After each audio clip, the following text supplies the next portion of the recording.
सुन के खरवा राजा दशरथ चुटु चुटुरु चल हो बहिने चली गई न मालिन फूलावरिया मालिनी यहाँ से रजकर राजा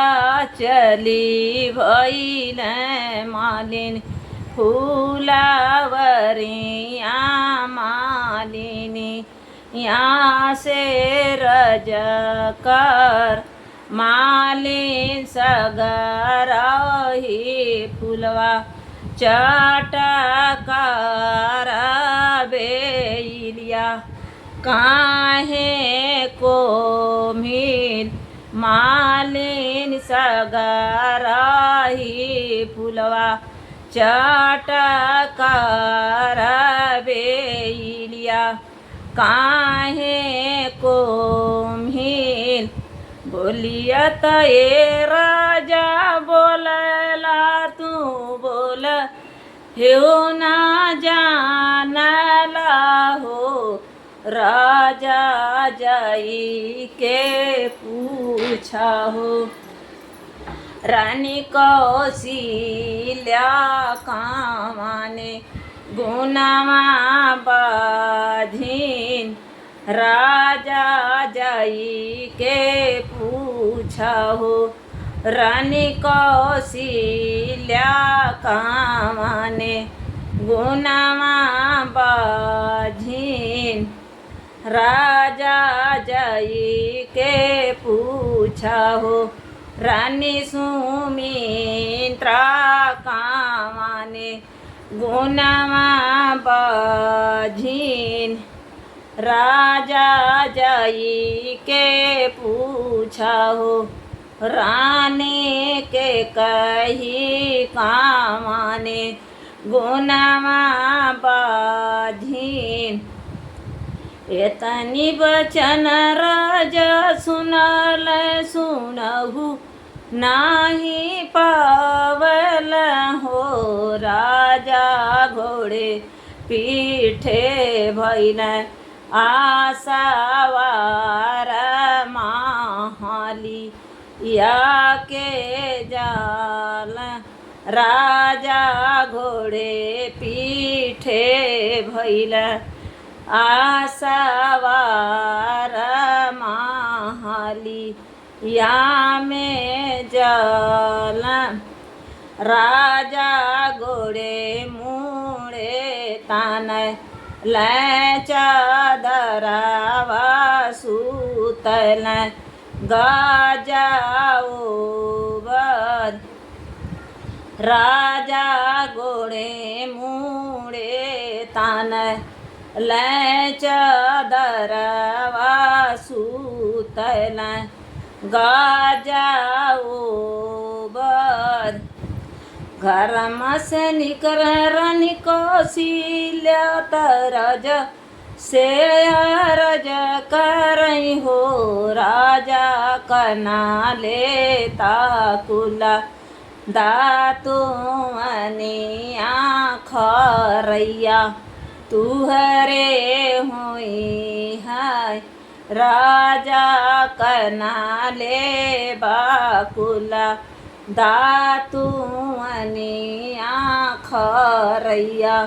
तुहरे हुई है घर से निकर रानी सुमित्रा तरज से अरज करई हो राजा कना लेता कुला दातु अनिया खरैया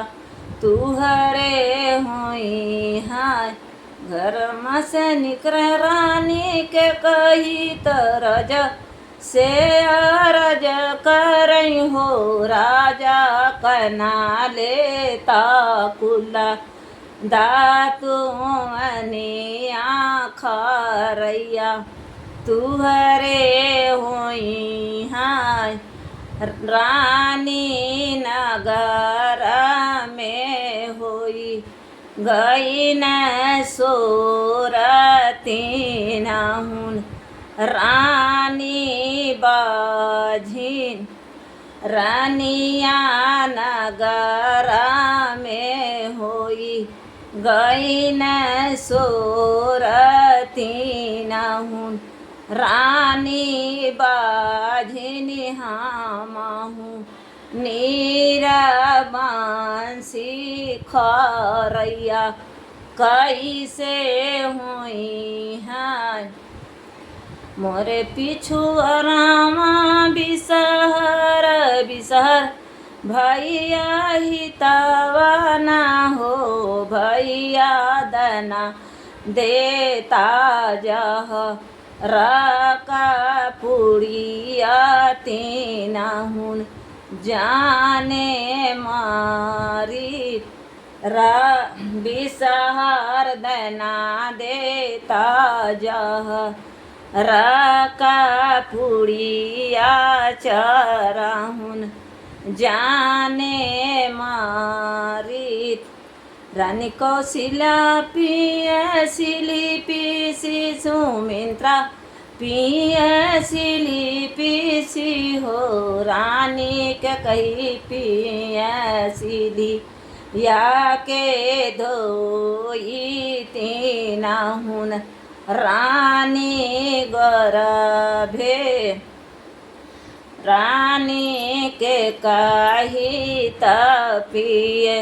लेसिली धोई तीनहुन रानी गर्भे होत भी नहीं होई होत भी नहीं फटतल होरिला जाना माले हो बहिने होई गईल नागा रामेश्वरती नहुन रानी गर्भे